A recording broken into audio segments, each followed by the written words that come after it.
अब लड़कियां लाते हैं 25 साल की। अब 25 साल की लड़की 4 जगह वो मुंह मार चुकी होती है। 25 साल से जो लड़कियां हैं, 25 साल के ऊपर वाली लड़कियां हैं, सारी नहीं, कुछ जो लिव इन में रहती हैं वो मुंह मार के आती हैं, 4-5 लड़कों मार के आती हैं। अगर ये मेरे सामने होता ना, मैं इसको समझा देती कि मुंह मारना क्या होता है। कलयुग में आप वैश्या को वैश्या नहीं कह सकते, वो है तो वैश्या पर सुनना चाहती है कि मैं सती साबित की। क्या एक स्पिरिचुअल लीडर का ये स्टेटमेंट देना सही था? तो संत जगत के वो कपिल शर्मा है। छोटी उम्र की बच्चियों के साथ रेप केस हो रहे हैं, उनको रोकने के लिए भी क्या जल्दी शादी कर देनी चाहिए? उम्र का संबंध रेप से दूर दूर तक का नहीं है। प्रेमानंद जी महाराज के इस कंट्रोवर्सी में नाम घसीटा गया, क्या मीडिया और पब्लिक का बिना फैक्ट चेक किए उनका नाम लेना सही था? नमस्कार दोस्तों, स्वागत है आपका टेलीवॉच चैनल पर। और आज हम बात करेंगे एक ऐसी कंट्रोवर्सी पर जो देश भर में चर्चा का विषय बन गई है, जहां स्पिरिचुअल लीडरशिप और जेंडर डिबेट टकराते नजर आ रहे हैं। और इस चर्चा में हमारे साथ देंगे पूर्व IPS अधिकारी मिस्टर संजय कुमार झा। जी नमस्कार। अनिरुद्ध आचार्य जी ने एक स्टेटमेंट दी कि लड़कियां 4-5 जगह मुंह मार कर आती हैं। क्या एक स्पिरिचुअल लीडर का ये स्टेटमेंट देना सही था? मैं अनिरुद्धाचार्य जी के बारे में तो केवल एक ही बात कह सकता हूँ कि अनिरुद्धाचार्य जी को तो ऐसे भी सभी पूगी बाबा ही कहते हैं, और तो संत जगत के वो कपिल शर्मा है। वो संत के रूप में तो बहुत सारी चीज़ें बोलते हैं, लेकिन उनका जो उद्देश्य होता है वो स्पिरिचुअल के साथ साथ लोगों को हंसाना, लोगों में हास्य परिहास का माहौल बनाना और उस प्रकार की बातें करना ज़्यादा मैं उनके चरित्र में मैं देखता हूँ। कोई आपसे प्यार क्यों करेगा? तो पहली बात तो मैं ये कहूँगा कि भगवान उनको सद्बुद्धि दे। एक संत का, एक गुरु का बहुत महत्वपूर्ण स्थान होता है। अपने जो उनके श्रद्धालु हैं, जो उनके भक्तजन हैं, जो उनको फॉलो करते हैं, सभी उनको मानते हैं। उनके लिए वो एक आदर्श हैं। उन्होंने कई कंट्रोवर्शियल स्टेटमेंट्स दिए। उन्होंने ये भी कहा कि अगर आप वैश्या को वैश्या नहीं कहोगे तो क्या सती सावित्री कहोगे। उन्होंने लड़कियों के कपड़े पहनने के ऊपर भी कमेंट किया कि क्या कपड़े पहनना चाहिए, क्या कपड़ा नहीं पहनना चाहिए, उस पर भी कमेंट किया। भाई कपड़े मर्यादित ही होने चाहिए, हमारे बाप दादों ने तो यही सिखाया। और जो आपने जैसा कि बताया कि वो 4 जगह मुंह मार के आएंगी, एक तो ये लैंग्वेज ही किसी भी संत को, अनिरुद्धाचार्य जी को तो आप छोड़ दो, किसी भी संत को, किसी भी सामान्य आदमी को, सामान्य नागरिक को भी शोभा नहीं देता। तो जो मुझे सबसे ज़्यादा जो खराब लगता है और जो एक खतरा मुझे दिखता है वो है कि हम पूरे सनातन धर्म जिसको प्रमोट करने की, जिसको आगे ले जाने की भविष्योन्मुखी हम देखना चाहते हैं, उसको पीछे ले जा रहे हैं। उसको 100 साल पहले, 200 साल पहले, और आप जिन धर्मों के जो कुरीतियां हैं, जिसके बारे में आप गलत बोलते हो, आप उसी की कॉपी करने लगते हो। आप फिर से कपड़े ज़्यादा डालने की बातें करने लगते हो, और कल को तो फिर सभी कहेंगे कि घूंघट भी होना चाहिए, पर्दा व्यवस्था भी होनी चाहिए। बड़ी मुश्किल से तो हम लोग पर्दा प्रथा से या सती जो होती थी उन सब से बाहर निकले हैं। फिर आप पूरे समाज को उसी की ओर ले जाना चाहते हो। समाज का इंडिकेटर, कोई समाज कितना डेवलप हुआ, उसके जो विकास की गति है, उसका यदि एक कोई बैरोमीटर है, थर्मामीटर है, तो महिलाओं की स्थिति है। आप किसी भी समाज में देखो, अगर महिला की स्थिति अच्छी है, महिला स्वतंत्र है, महिला निर्णय लेने में स्वायत्त है कि अगर वो निर्णय ले सकती है, तो वो समाज हमेशा उतना पायदानी ऊपर होगा। हम सब स्वतंत्र हैं, महिलाएं आज हर क्षेत्र में अच्छा काम कर रही हैं। मैं तो पुलिस अफसर रहा हूँ। इसी प्रकार की केवल शंकाएं जब 90s में शुरुआती दौर में सब इंस्पेक्टर में आने लगी लड़कियां, तो हमें भी लगा था कि शायद थाना प्रभारी वो ना बन सकें, SHO बनने में परेशानी होगी। IPS वगैरह में तो फिर भी आप चलो सीनियर अफसर पे रहती हैं तो उनके बहुत सारे सिक्योरिटी अरेंजमेंट होता है। लेकिन मैं आपको बताता हूँ, जब से आरक्षक वर्ग में भी, कांस्टेबलरी में भी जब महिलाओं का आरक्षण हुआ, जब सब इंस्पेक्टर में आरक्षण हुआ और थाना प्रभारी बनने लगी, तो एक क्वालिटेटिव चेंज मैंने पुलिसिंग में देखा है। एक कंप्लीटली चेंज देखा, जो एटीट्यूडनल चेंज, बिहेवियर पैटर्न में चेंज, और जो पॉजिटिव था। जो थाने को एक बड़ा विकराल सा और गाली गलौज का स्थान माना जाता था, वहाँ एक क्लियर कट परसेप्शन में चेंज देखा। तो इस नज़रिए से भी देखा जाए तो ये बिल्कुल ही गलत है। और चूँकि स्वामी जी हैं, अनिरुद्धाचार्य जी संत हैं, तो मैं उनको तो संत के नज़रिए से भी मैं बताना चाहूँगा कि एक रामायण में भी कहा गया है, क्योंकि उन्होंने कलयुग की बात की। उन्होंने कहा कि कलयुग में अगर आप किसी को ये सब चीज़ें बोल दो, वैश्या को वैश्या बोल दो, तो वो चाहेंगे कि उनको सती सावित्री बोला जाए। तो कलयुग में तो महाराज जी ये भी कहा गया है, रामचरितमानस में ही कहा गया है कि मार्ग सोई जा कहु जोई भावा, पंडित जोई सो गाल बजावा। जो गाल बजाता है, जो डिंग हाँकता है, कलयुग में पंडित भी ऐसे हो जाएंगे। तो ये तो मैं केवल रामायण की बात कर रहा हूँ। तो भागवत कथा के 12 स्कंद में भी यही बात आई है कि कलयुग में यदि उन्होंने इस पे कमेंट किया है कि जो महिलाएं होंगी वो केवल आपसी सहमति से विवाह होगा, तो उसमें ये भी कहा गया है कि जो पंडित होंगे वो पाखंडी होंगे, उनको पंडित माना जाएगा। तो महाराज जी ऐसी बातें ना बोलो, आप सबको नहीं बोलना चाहिए, जिससे एक गलत छवि आपकी हो जाए, समाज की हो जाए, एक विद्वत लोगों की हो जाए। और जो समाज में आप तो निर्धारक हैं, आप तो ओपिनियन मेकर्स हैं, आपको लोग फॉलो करते हैं, तो आप तो हर शब्द जो कहते हैं शब्द को नाप तौल के, जी जी बिल्कुल, हर शब्द नाप तौल के बोलना चाहिए, क्योंकि आपके कहे हुए बातों को लोग सुनते हैं, उसके ऊपर एक्ट करते हैं। तो ये बहुत आवश्यक है। तो सर आपने जैसे बोला कि उन्होंने महिलाओं के कपड़ों पर भी बात करी है, और उन्होंने ये भी बोला कि 25 साल तक की लड़कियां ऐसे 4-5 जगह मुंह मार कर आती हैं, उनकी जल्दी शादी कर देनी चाहिए 14-15 की उम्र में ही। तो क्या जो छोटी उम्र की बच्चियों के साथ रेप केस हो रहे हैं उनको रोकने के लिए भी क्या जल्दी शादी कर देनी चाहिए? 5 साल के बच्चे की शादी कर दें? बहुत ही हास्यास्पद है कि उम्र का संबंध रेप से दूर दूर तक का नहीं है। पता नहीं क्यों बार बार लोग लड़कियों के कपड़ों पे चले जाते हैं कि कपड़े छोटे होंगे तो रेप ज़्यादा होंगे, एज छोटी होगी, शादी नहीं होगी तो रेप ज़्यादा होंगे। अरे सबसे ज़्यादा मौतें किस में हो रही हैं? जो शादी के बाद जो डाउरी देते हैं उसमें सबसे ज़्यादा मौतें हो रही हैं। उस पर तो ध्यान नहीं जाता, उस पर तो कभी अनिरुद्धाचार्य जी ने या किसी संत ने कमेंट नहीं किया। और मैं तो कहूँगा कि सभी महिलाओं को, सभी लड़कियों को पहले आर्थिक रूप से सुदृढ़ हो जाना चाहिए, इन सब दकियानुसी बातों में नहीं जाना चाहिए, नहीं तो ये समाज पीछे चला जाएगा, देश पीछे चला जाएगा, राष्ट्र पीछे, और हमारा पूरा समाज पीछे चला जाएगा। लड़कियां जहां पे आर्थिक रूप से स्वतंत्र हैं, अगर वो अपना कार्य खुद कर सकती हैं, अपने ऊपर डिपेंडेंट हैं, खुद निर्णय लेने में सक्षम हैं, हमेशा वो बेहतर होता है। जो पैट्रियार्किकल जो सोसाइटी है वो नहीं चाहते कि जो महिलाओं को उन्होंने एक प्रॉपर्टी शरीके बना के रखा है और देवी बना के रखा हुआ है, उनको भी मैं सुन रहा था, कहते हैं कि यत्र नार्यस्तु पूज्यन्ते रमन्ते तत्र देवता। अरे आप देवता देवी की बातें कर रहे हैं, तो वहाँ तो दुर्गा देवी भी हैं, काली देवी भी हैं, माँ सीता भी हैं। इन सब ने क्या किया? माता सीता भी तो धनुष वाण लेकर के चलती थी, धनुष को तोड़ नहीं पाया था, रावण भी नहीं तोड़ पाया था, उसको उठा लेती थी।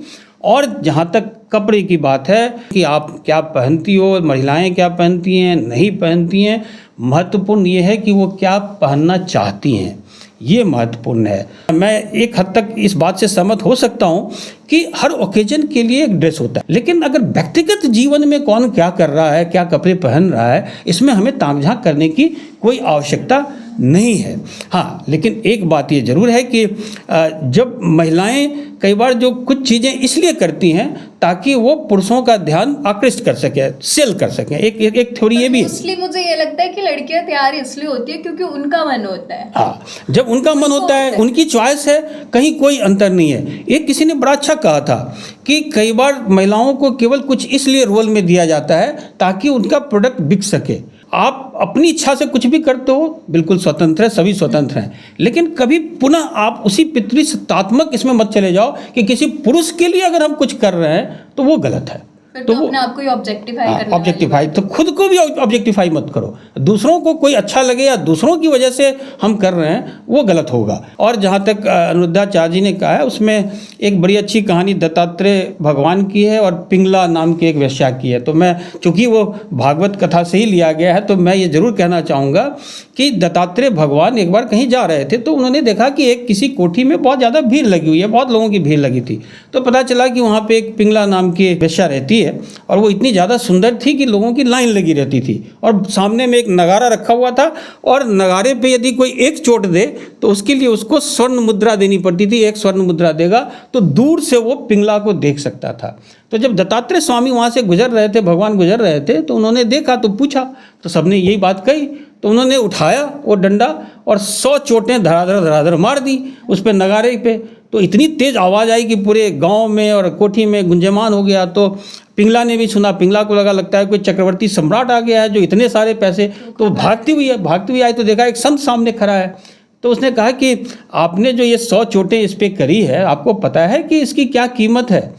तो उसने कहा हाँ मुझे पता है, तुम्हारे शरीर की कीमत जो है वो मुझे पता है। और उसने बोला कि तुम्हारी जितनी कीमत थी मैं अभी तुम्हें देता हूँ। और कहते हैं लोग कि आसमान से जो सैकड़ों 100 मुद्राएं जो है वो वहाँ पे गिरने लगी। तो उसके बाद उसने जब 100 मुद्राएं के बाद उसने कहा ये तो रही तुम्हारे शरीर की कीमत, अब ये बताओ कि तुम्हारी कीमत क्या है? तो उन्होंने शरीर को और उसकी आत्मा को अलग अलग कर दिया। और वहाँ पे उसे रियलाइज़ हुआ कि नहीं, मैंने जो अभी किया था संभवतः वो सही नहीं है, और वो स्पिरिचुअल हो गई। और इसके बाद इनकी वो शिष्या हो गई। तो जहाँ पे हमारे पुराणों के कथाओं में भी है कि हर इस टाइप की चीज़ें हैं, तो हमें उसको देखना चाहिए। हमारे पास तो सावित्री सत्यवान भी है, तो हमारे पास दुष्यंत और शकुंतला की भी कहानी है। तो शकुंतला की कहानी भी तो है, उसके साथ भी तो जब दुष्यंत गए तो गंधर्व विवाह किया था। हमारे यहाँ पुराणों में 8 प्रकार के विवाह माने गए हैं, जिसमें जो ब्रह्म विवाह, बाकी विवाह तो हैं ही, इवन राक्षस विवाह, पैशाच विवाह और गंधर्व विवाह, इसकी भी मान्यता कहीं न कहीं है। मतलब हर प्रकार के विवाह की मान्यता है। तो जब इसी शास्त्र में इन विवाहों को मान्यता किसी रूप में दी गई है, चाहे उसको सामाजिक रूप से मान्य हो या ना हो, लेकिन दी गई है, तो इस प्रकार की बातें करना तो बेतुकी है। प्रेमानंद जी महाराज के इस कंट्रोवर्सी में नाम घसीटा गया, क्या मीडिया और पब्लिक का बिना फैक्ट चेक किए उनका नाम लेना सही था? प्रेमानंद जी महाराज बहुत ही गंभीर किस्म के संत हैं और उनकी सभी बातें बड़ी गुणमय होती है और शास्त्र सम्मत भी होती है। वो जन कल्याण की बातें करते हैं हमेशा। उन्होंने कभी भी किसी चीज़ को ऐसे नहीं बोल दिया कभी भी। वो उनके शब्दों का, वाक्यों का जो चयन होता है वो बहुत महत्वपूर्ण होता है। तो प्रेमानंद जी महाराज ने जो बात कही, शायद उसको उस नज़रिए से नहीं देखना चाहिए, क्योंकि प्रेमानंद जी की बातें अगर आप कंप्लीट इस स्फीयर में देखेंगी तो उन्होंने अलग अलग स्तर पे कभी भी उन्होंने मनुष्य और पुरुष और नारी में कोई विभेद नहीं किया। मुझे अभी भी याद है कि मैं उनको सुन रहा था, उनसे किसी ने पूछा कि क्या महिलाओं का जो शिवलिंग होता है उसको छूना या उसकी पूजा करना सही है कि नहीं, या हनुमान जी बाल ब्रह्मचारी माने जाते हैं तो बजरंगबली बाल ब्रह्मचारी माने जाते हैं, तो उनकी पूजा करना महिलाओं के लिए सही है कि नहीं। तो उन्होंने बड़ा सुंदर सा उत्तर दिया कि उन्होंने शिवलिंग के बारे में कहा कि जो शिवलिंग है वो शिव और शक्ति दोनों का एक निराकार रूप है, जिसमें शिव भी है और शक्ति भी है। तो उसमें तो नारी और पुरुष के बीच अंतर का कोई मतलब ही नहीं रह जाता है, जब उसमें ऑलरेडी शक्ति भी है और शिव भी है, दोनों हैं, और दोनों एक कंप्लीट यूनिवर्स बनाते हैं। ब्रह्म का जो एक कल्पना है वो है वो। तो हम जब शिवलिंग की पूजा करते हैं तो उसमें हम दोनों की पूजा कर रहे हैं, शक्ति की पूजा भी कर रहे हैं।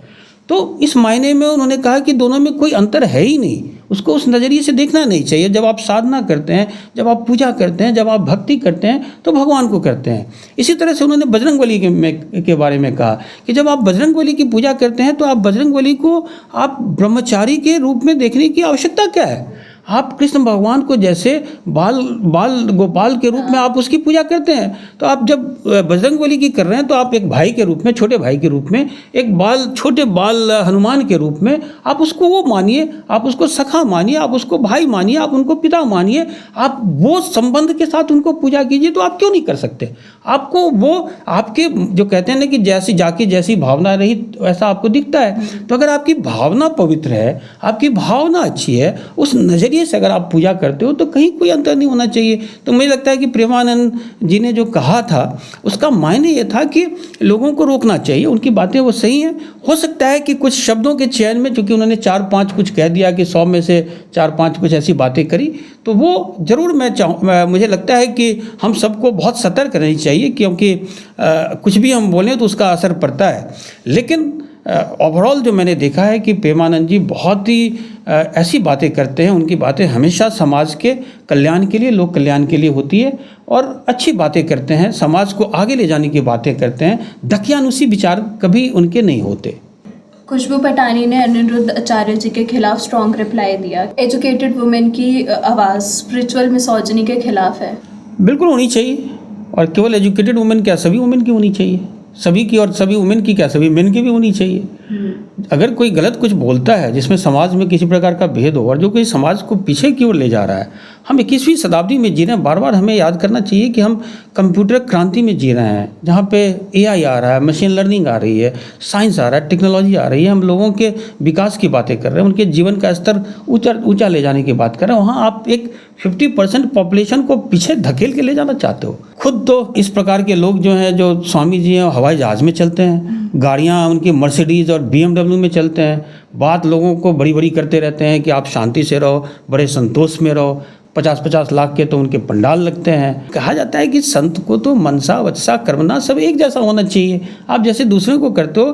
पहले के ज़माने में जो संत होते थे वो फ़कीर की तरह होते थे, वो जंगलों में रहते थे, लोगों को ज्ञान देते थे। अभी तो आप बिल्कुल राजा महाराजाओं की तरह आप रह रहे हैं। राजा महाराजा भी आपकी तरह नहीं रह सकते जैसे आप रह रहे हैं। आप तो चार्टर्ड प्लेन में चल रहे हैं और तब ऐसी बातें कर रहे हैं। जो वेद शुरुआत हुई, वेद के लिखने में कौन थी? महिलाएं थी। तो कम से कम उनके प्रति तो आदर होना चाहिए। शंकराचार्य जी जब गए थे तो मंडन मिश्र और उनकी पत्नी भारती से शास्त्रार्थ हुआ था। तो फिर आपको क्यों परेशानी है? आप तो एजुकेटेड करो। जब उस समय की बात है तो अब तो और ज़्यादा एजुकेशन की बात करो कि उनको तो कहना चाहिए कि महिलाओं को ज़्यादा से ज़्यादा एजुकेशन करनी चाहिए। स्पिरिचुअली रूप से आप उनको आगे बढ़ाओ।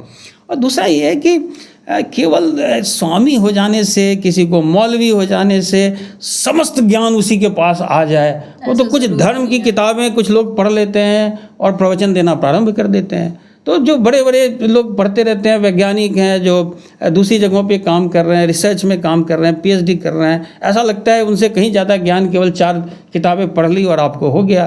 तो ऐसी हरकतों से बचना चाहिए। तो जो पाटनी ने किया वो बिल्कुल सही किया है। वो भी एक फ़ौज में रही हुई है, उसने देखा हुआ है कि महिलाओं की स्वायत्तता, स्वतंत्रता, आज से पहले तो फ़ौज में जाने से भी रोक लगी हुई थी। उन्होंने जिस तरीके से बोला, इस बात को रिप्लाई दिया उन्होंने कि यू फकिंग बास्टर्ड, अगर सामने होते तो क्या आपको लगता है वो सही तरीका नहीं? ये लैंग्वेज के लिए मैं बिल्कुल कहूँगा, चाहे कुछ भी हो जाए, आपका लैंग्वेज के ऊपर नियंत्रण रखना चाहिए। अगर आपके शब्द, इंटेंशन, आपकी मनसा सही हो सकती है, लेकिन अगर आपके शब्द गलत हैं तो उसका जो अर्थ है वो गलत हो जाता है, गलत इम्पैक्ट जाता है। तो अगर आप पढ़े लिखे हैं, आप फौज में रहे हैं, नहीं भी रहे हैं, पढ़े लिखे नहीं भी हैं, तो भी हमेशा जो एक मर्यादा है उसका पालन करना चाहिए, चाहे स्त्री हो और पुरुष हो। लेकिन हाँ, जो उनकी मंशा है वो बिल्कुल सही है। इन सब डिबेट्स के बीच, कंट्रोवर्सीज के बीच, एक नई PIL सुप्रीम कोर्ट में गई है जिसमें लीगल एज ऑफ कंसेंट 18 से 16 करने की बात की गई है। तो क्या आपको लगता है कि ये सामाजिक तौर पर सही है? ये आपके क्वेश्चन में ही आंसर भी छिपा हुआ है कि क्या सामाजिक तौर पे सही है। इसके लिए समाज को ही ये निर्णय लेना पड़ेगा, क्योंकि ये सामाजिक इशू है, ये केवल लीगल इशू नहीं है। समाज डिसाइड करता है कि क्या होना चाहिए, फिर लीगल जो एक्ट या रूल्स बनते हैं वो उसी की अभिव्यक्ति उस रूप में होती है। तो जब समाज को अगर ये लगता है कि 18 साल से कम होना चाहिए, ज़्यादा होना चाहिए, तो होना चाहिए। तो मेरे हिसाब से ये PIL तो अपनी जगह है। सुप्रीम कोर्ट इसमें निर्णय देगी तो वो काफ़ी उसको देखते हैं, उसके बाद ही वो निर्णय देते हैं, तो उस पर तो मैं कमेंट नहीं कर सकता। लेकिन जब एक सामाजिक इशू है तो अच्छा ये होगा कि ऐसे इश्यूज़ को हमें सामाजिक प्लेटफॉर्म पे, सामाजिक फोरम पे डिस्कस करना चाहिए। महिलाओं के बीच, स्कूल में, कॉलेजेस में डिबेट होना चाहिए। कोई भी केवल किसी व्यक्तिगत किसी की इच्छा या अनिच्छा के ऊपर कुछ नहीं होना चाहिए। ये एक महत्वपूर्ण विषय है कि क्या 18 से कम कंसेंट का होना चाहिए कि नहीं होना चाहिए। कई बार इससे ज़्यादा भी एज की बात के लोग करते हैं कि 18 से बढ़ा भी देना चाहिए, वो भी बातें हैं। तो दोनों पॉइंट ऑफ व्यू हैं कि कम भी होना चाहिए, ज़्यादा भी होना चाहिए। तो ये चूँकि एक सोशल इशू है, तो एक एजुकेटेड डिस्कशन, डिबेट, और इसके ऊपर काफ़ी चर्चा होनी चाहिए। इसका मेडिकल इश्यूज़ से भी रिलेटेड है इसमें, तो वो मेडिकल इश्यूज़ के ऊपर चर्चा होनी चाहिए। इसका साइकोलॉजिकल क्या इम्पैक्ट पड़ेगा उस पर चर्चा होनी चाहिए। सामाजिक तो है ही, और महिलाओं की जो अपेक्षाएं बढ़ती जा रही हैं, वो किस एज में शादी होनी चाहिए, नहीं होनी चाहिए, कब उनको माँ बनना चाहिए, नहीं बनना चाहिए, तो ये एक तो उनकी व्यक्तिगत इच्छा है। लेकिन जो मिनिमम कट ऑफ एज होता है, जो मिनिमम प्रिस्क्राइब्ड एज होता है, वो समाज के निर्णय के बाद, और ख़ास करके जो एक्सपर्ट्स हों और जो परिवर्तन पूरे समाज में आ रहा है, उन सबको देखने के बाद ही लिया जाना उचित होगा। तो दोस्तों, आज के एपिसोड के लिए बस इतना ही। सोचिए, समझिए और सबसे ज़रूरी बात, सवाल उठाइए।